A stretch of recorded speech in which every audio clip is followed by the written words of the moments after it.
আজি হৈছে সুধাকণ্ঠ ডক্টৰ ভূপেন হাজৰিকাদেৱৰ ৯৯তম জন্মদিবস। তেওঁ অকল এজন গায়ক নাছিল, তেওঁ আছিলে অসমৰ লগতে ভাৰতৰ একোৰা জ্বলন্ত জীৱ।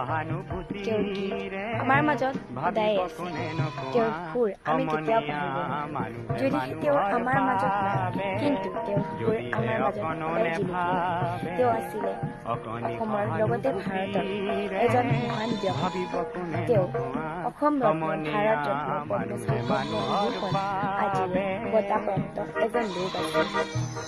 ডক্টৰ ভূপেন হাজৰিকাদেৱৰ সুৰ আমাৰ মাজত সদায় জীয়াই আছে। আৰু লগতে মই মোৰ এটা স্মৃতিৰ কথা ক'বলৈ ওলাইছোঁ। সেইটো হৈছে এয়া, গালত মোৰ যে মাতটো আছে, মই যেতিয়া সৰু আছিলোঁ তেতিয়া ভাবিছিলোঁ যে ডক্টৰ ভূপেন হাজৰিকাদেৱে মোক এই গান গোৱাৰ কাৰণে দায়িত্ব হিচাপে মাতটো দিছিলে।